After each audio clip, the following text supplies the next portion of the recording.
Hello, you all. Welcome back to another video. My name is Ray Shine. For those of you who don't know me, people call me Ray. So in today's video, I'm going to be giving you this look right here. Yes, I'm going to be giving you this super cute look. But as I give you this look, we're just going to be doing a chit chat. Get ready with me. I'm just going to be talking just about life, about me, just a chit chat. Get ready with me. So if you want to see how I got this look, and if you want to know what I'm talking about, then make sure you keep on watching. Subscribe to my channel if you are not already. Welcome to all my new subscribers. Thank you all so much for joining the channel. I do appreciate you, and that lets me know that you like what you see. So on this channel, I like to talk about makeup, all things beauty and God, if you like to be encouraged. With that being said, let's go ahead and jump straight into the video. We're going to go ahead and get the eyes out of the way. I'm going to do something super simple. It's not going to require much, okay? I am going to take my Juvia's Place Bronze Palette in the shade Deep Dark to kind of put all over my lid, like a little smoky brown situation. So for my primer, I'm going to go in with the Refined Glow and Sculpt Primer. This is going to be perfect as far as, you know, just using it along with my skincare look. Don't embarrass me now. Do not embarrass me. See, you can see that some of that sunscreen coming through because the sunscreen I use with the Curology, it's like a moisturizer sunscreen. It's not mine, it's my son's, but he left it. He went to college, girl. So, yeah, girl, my son went to college, honey. Praise ye the Lord. Okay. One is gone. Not like that, but one of them is gone though. You know what I'm saying? So I'm so happy about that. I don't think I told you guys that my middle son, my second born son, he is in college and he went about a month ago in August and he's been doing good so far. So far, so good. Very happy about that. He is on campus, girl. We took him to college. It was such a surreal moment with him going to college because, like you know how like you don't want to push your kids, but you do sometimes have to push your kids. Like, let's get out of that. I'm not going to push my kid to do this, to do that. I was just telling my sister yesterday, I kind of digress, but I was just telling my sister yesterday, I was like, girl, sometimes when your children are a little younger, you do have to kind of push them to get into things. Like, definitely with this generation, because this generation is more so like, you know, home based. They kind of just want to be home, be on the phone, be on the computer, be on the laptop, be on the games, and they want to, you know, everything from home. Now I see, you know, why some people push their children to be a cheerleader, to be an athlete, to be a basketball player, football player, to play soccer, volleyball, things like that, because that is what keeps them active. You know, I noticed that when kids are idle, they get into things that they should not get into. And, you know, that's just the reality of it. It's not something that you can say, no, that's not true. That is true. Now, unless you have homebody children like me, you know what I'm saying? Like me, my children are kind of homebodies, but they're kind of getting out and doing things now. But it's not to say that, you know, I'm not saying that if your child is not in any extracurricular activity that they're going to be into, you know, things they don't have no business. But what I am saying is that when they are younger, it is good to put them in things. You know what I mean? Like, hey, you want to do cheerleading, you want to do track and things like that. Not necessarily for college, just because this is something that's going to keep them busy. This is something that's going to keep them, you know, in shape, motivated. With that being said, I was telling her that that's a good thing for children, because once they get older, they kind of make their own decisions, you know, when they're in high school. Okay, well, I don't want to do this. I don't want to do that. And of course, we're like, well, why you don't want to do this and that? So it's nothing that you can really do about it. Like I said, I'm just happy that he is in college, because that is going to really shape his career. It's going to shape what he wants to do with his life and where he's going. Because, you know, a lot of kids are pondering right now, trying to figure out what they're going to do. And I know a lot of people say you shouldn't, you know, rush children to figure out what they want to do and everything. And that's true. You shouldn't like rush them. But when you see your child kind of falling off, or when you see them kind of walking aimlessly, not knowing where to go, what to do, and they have no direction, it is up to you to kind of guide them, to lead them. It is up to you. You understand what I'm saying? And I know that as much as we want to get our hands off of them when they turn 18, 19, things like that, they still need us. And as much as I'm like, not that they need you like that, you know what I'm saying? They don't need you that much. But, you know, as far as like, you're just speaking life into them, and, you know, just, you know, having them around you if they want to be. Not all of them want to stay at home and be around you. But some of our children, they do. They want to be around us. They want to stay home. They don't want to go nowhere. They want to be around mom. You know what I'm saying? But while they are around us, it's good. It's up to us to cultivate them, to speak again, to speak into them, allow them to make their mistakes because they're going to make them. I'm not saying keep children in your house who are, disrespecting you and treating you and talking to you any kind of way, because at that point you're telling me that you don't want a roof over your head. That's what you're telling me. You know what I'm saying? You're telling me that you want to be outside with the thugs and the gangsters. That's what you're saying. You want to be outside with the birds and the bees and the trees because you don't want to be in here talking to me like that. I know a lot of people say you should not put your children out just because they turn 18. Facts. But your children also have to respect you in your house as well. Of course, you respect them, they respect you. When the disrespect is at an all-time high, then sometimes you just have to do what you have to do. And that's just what it is. This is what it is. Like if you guys understood or knew what I went through with my own children, we definitely had our ups and our downs. We definitely had moments where, my son and I, we got into, I was like, I'm saying, you can get out. Like, you can leave. I sure did say that. Sugarcoated for who? Because I'm just telling y'all the truth. I sure did say that, saved and all. You know what I'm saying? Like, you can leave because I'm not finna sit here and argue with you, and I'm not finna sit here and go through this with you and blah, blah, blah. And, just all the things. I had to humble myself in certain situations like Rayshawn, you know what I'm saying? Like, he's a child and, you're an adult. And I'm like, if that's so, then why are they not treated? Like, your kids will begin to act like they know more than you. They'll start acting like, they got the tea, like they know more than you. Like they done been around a block. And I'm like, no, you done been up the street and back. You ain't been nowhere. And when it comes to all of that, it's like, okay. So like I said, without going too much into it, we have definitely had our spats, a few spats.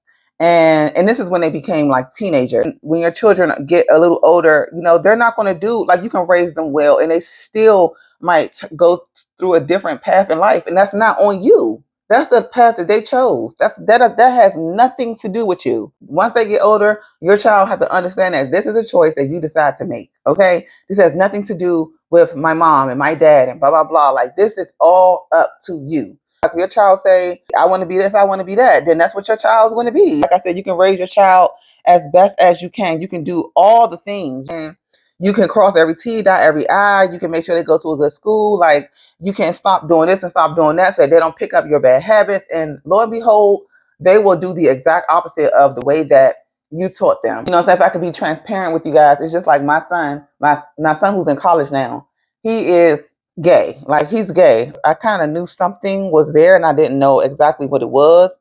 And I kept like trying to ask God, like, God, what is going on? Like, what is happening here? And some people say, oh, most gay people, somebody touched them, blah, blah. Nobody touched my son. To make a long story short, because he's in college, he's a little bit more still than he normally is. Normally he's outside, he, living his teenage life. Now that he's in college, he has to be a little bit more focused. You can't be out here doing all the things, because now you're in college. And so once he got to college and now he's a little bit more still, he calls me, we talk to each other. He's like, Ma, I had this dream. He said, Ma, I've been praying, I've been reading my Bible and things like that. While we as parents can be impatient with our children, I'm guilty of that. While we can be impatient with our children, we have to also allow God to do his perfect work in them. So we can't force the hand of God because things are not going in the way in which we want them to go when it comes to our children. At first, I was a little bit embarrassed because I was just like, dang, he is this way and I didn't raise him like that. And he knows God. And I just can't believe it. We had a whole talk about it. He already knows God. He knows everything. And that's that. Because to me, in my book, that's a spirit. And I already told him that. And while he is still in that lifestyle, I just love on him. I had to learn to love him the way that he is. I had to learn to, continue. And really what it is, is this thing on? And really what it is just a continual of loving him, continual just being there for him, being his mom, being who I was, not changing up anything about who I was. You know what I'm saying? Because at first I wouldn't allow his boyfriend to come to my house because I just wouldn't. Because I was like, nah, we ain't doing it. We ain't doing that. And so I just was like, we ain't doing that. We not, no. But then after a while, I ended up letting his friend come sit on the couch, say hi and everything. And it wasn't nothing. You know what I'm saying? I had to really reevaluate myself, and I had to say, God, like, how do I handle this situation with my son being gay? I can't beat him upside the head with the Bible, because that's going to make him turn away. That's going to make it seem like I'm trying to ungay him. You know what I'm saying? You can't pray the gay away. With all the knowledge, with all the understanding, with all they have gotten as they were children, as they grow up, they'll come to the realization. You know what I'm saying? We pray. All I can do is love on my son. That's all I do. I love him the way that he is. And I just let God have his perfect work. There's not much I can do, honestly, but just pray for my son. You know what I'm saying? And not just him. You know what I mean? Like, while he's doing well, you know what I'm saying? While he's doing well, while that was, a little unexpected, I wouldn't want him to live in a place whereby all his life he had to hide and things like that his whole life. No matter what, the Lord saw it coming. So it took me by surprise, but it did not take God by surprise. He knew what was going to happen before it happened. He saw it before it even, came to fruition. I'm the one that didn't, because I ain't God, and I don't know all things, but I did have a feeling. I had some kind of an inclination. So and I would ask him. But to make a long story short, we're not going to stay on this topic too long. The Lord knew. And so because God knew, I am allowing God to do his perfect work in my son. The Bible says, with loving kindness have I drawn thee. So because God drew me in his love and his kindness, because when I came to God, I wasn't perfect at all. By no means was I perfect. By no means was I perfect. I might not have been a homosexual, but I still was not living a life that was good. I was on my way straight to the hell.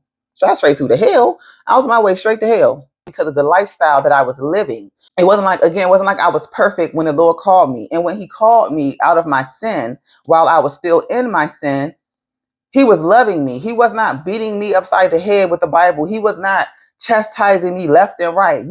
I'm gonna whip the sin out of you. Like, I'm gonna whip the sin out of you. He was not doing that. He said, with loving kindness have I drawn thee. So if he drew me in with loving me and being gentle and speaking kindly to me, that's the same way I am to do with my son. I am to love him. I am to speak truth to him, speak the truth in love, rather. And so that's the same way how God treated me is how I am to treat another person who is in the lifestyle or who is in sin. Because just because you're homosexual doesn't make it you the only one going to hell now, okay? You could be living a sinful lifestyle, boo-boo, and you have the same fate as that person. So with that being said, I'm going to love my son the same way God has loved me through my sin, until I came to the knowledge of who he was, until I came into all truths and understanding. I had to come into that. Because even while I was being set free from the lifestyle I was living, I could go to church, be outside the church smoking a whole cigarette. Was very much not there yet. And what we have to understand is that God can do a very quick work. I'm talking about the work can be so quick before you can blink. You be like, wow, she changed. Wow, that's crazy. You can't judge anything before its timing. Never judge anything before its timing, because you never know. You just don't never know. How do we get to what we're talking about now? How do we get here? How do we get here? But I'm just happy that, he's where he is at. He's in college. He's loving it. Girl, he home. Okay. He ain't even like out of state. He's home in Washington, D.C. I'm not going to say what college he's in, but he's here in Washington, D.C. at a great college. Hey. Yeah. I'm so proud of him. Like, I'm so proud of him. He has so much potential, and all I pray for him, because he's a young adult, And so I just want to say that, because, while our kids can get on our nerves and things like that, we have to still show love to them. We have to still show love to them, even the ones that are not in college, but they're still home. Still cultivate the gifts that are in them. Pray for them, speak life into them, and love them, especially love them while they're here. Because we know eventually they're not going to be here that long. They'll be out and about on their own. Of course, I still have my 16-year-old and my 19. He's about to be 20. My oldest one, he's here. So just loving on them, being aware of the attack of the enemy, because what he does is he likes to cause division. And the Bible says that a house divided against itself, or a kingdom divided against itself, it cannot stand. So that's one thing he would try to break up, is the family dynamic. Even if there's no man in the house, he'll break up the mother and her children. So now there is a lineage of discourse, or a lineage of separation, or of trauma. So I'm just allowing God to heal any brokenness that has come upon us in the midst of our little revelries and strife that we've had in the past. Just allowing God to mend our relationships. I'm very aware of what the enemy is trying to do. I'm very aware of his tactics. This is why, as a mother, I have to stay prayed up. This is why, as a mom, I have to, hold fast to my salvation. I have to hold fast to what I know. This is why, as a mother, I can't dibble and dabble into all things, into certain things, because it's going to affect the people around me. It's going to affect my prayers, it's going to affect my worship, it's going to affect my walk with God. And ultimately, it's going to affect my children. You understand what I'm saying? So I have to be cautious and conscious of the things that I'm doing. But not to say I'm not going to live my life. I'm just saying. And that's that when it comes to the family dynamic and children and things like that. We just have to keep loving on them and ultimately let them make mistakes on their own, because they're going to make, just like I made mistakes when I was 16, 17, 18, 19. And just like I made those mistakes, they're going to have to make their own mistakes. And sometimes I'll be like, but God, I'm here. They don't even have to make that many mistakes because I'm here. I can teach them. And God is like, nope, they still got to make their mistakes. And I also need you to take your hands off them kids too. Leave them alone. When he say leave them alone, he don't mean just let them run you rampant.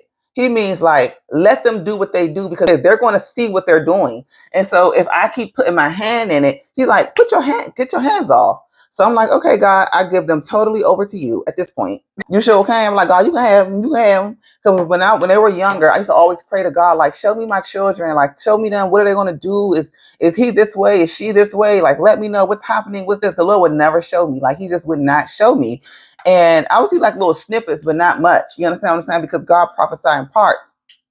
And he doesn't tell you all things. But as they were getting older, the Lord started to show me them, as he continues to show me them even now. And it's now I'm in a more mature place to pray for them. Understand, when your children are young, they're innocent. So because they are innocent, but they're innocent, so they are covered. Your children are covered. When they're younger, when they're little, they're covered. Now, when they become older and they start doing stuff, the Lord will show even them own selves. So while you asking God to show you your children, God is showing them themselves. God has been working on your children when you don't even know it. So anyways, girl, so, yeah, that's just that on family. I don't know why I spoke on that, but that's that on family. You understand? So now we don't argue. Like, we don't argue. We don't argue. Is it things that I don't want them to do that they're doing? Yes. But at the end of the day, it's like, I have to allow them once again to live their life, because I know that God is in control. And once again, I think I've spoke about this all the time. Sometimes we can't control every situation. We got to let go and let God. Even when it comes to our children, we have to let go and let God. Like, I know that we feel like, well, that's the one thing I can keep my hands on, or I can, handle and manage because they mine.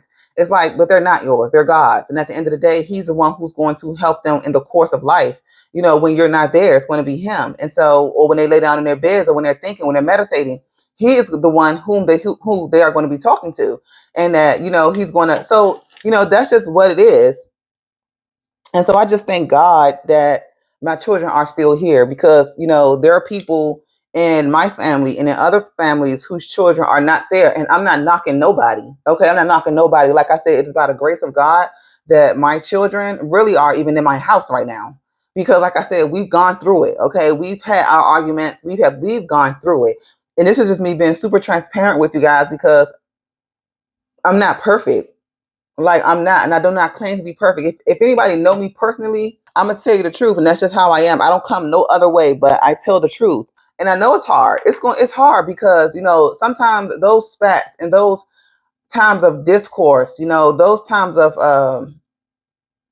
arguing, they can cause separation. They could cause anxiety, oppression, and things like that to be amongst in the house. These spirits come in when we begin to do these things. And so I had to pray these things off, and still am praying.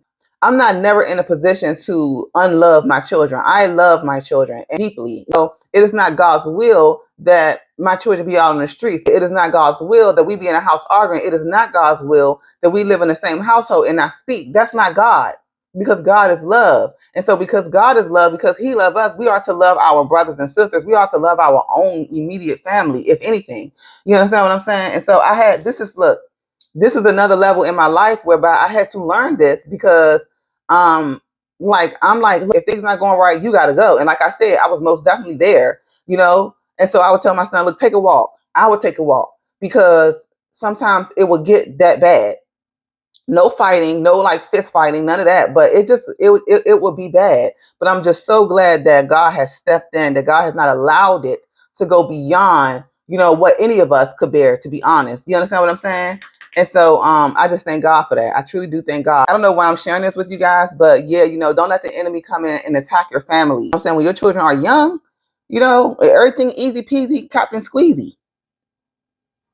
But when they become older, they start speaking up. They start talking, girls. A whole nother. It's like you in a whole nother ball game. I commend moms and fathers who has raised their children single handedly, and you've done a great job. I commend you on that because it's not easy. It's not an easy task. I don't know what y'all been told, but it's just not an easy thing.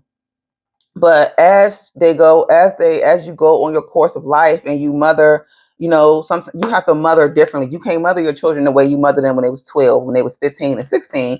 This is a whole different kind of mothering. At this point, my children practically grown. I don't want to beat my kids up with what I know about them. I don't want to, you know, lord anything over their head because I am, you know what I'm saying, the authority. It's a lot of things that I had to work on, you know, as a mom. And so now I'm just like, you know, working on it. That's just what that is. So, you know, to God be the glory. To God be the glory who has really stepped in and intervened in my family affairs. Honestly, that's my little talk, my little spiel.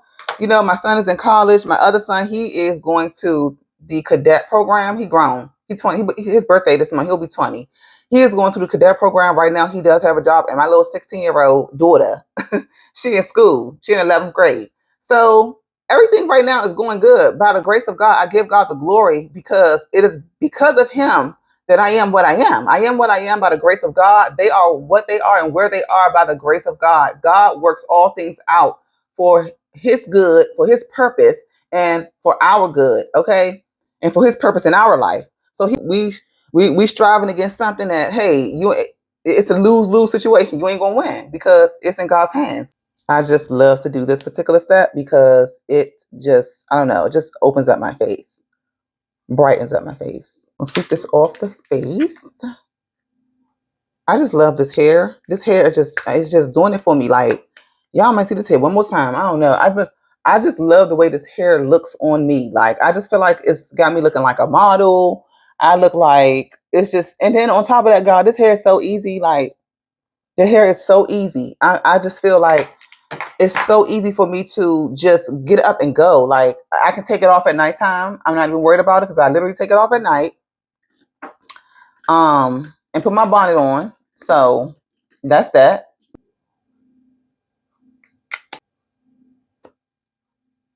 Let me go ahead and spray this face of mine and then finish. Okay, you all. So I am back with the finished look.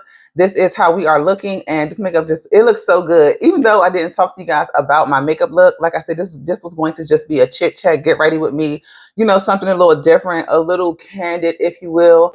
Hopefully it wasn't TMI, but I honestly feel like this is life. Like, it's life. So I really hope that you all enjoyed the video. Please leave your comments down below. Give this video a thumbs up. Subscribe to my channel if you are not already. Hit the notification bell so that you will be notified when I upload a new video. And I will see you all in my next video. I love you all. Bye.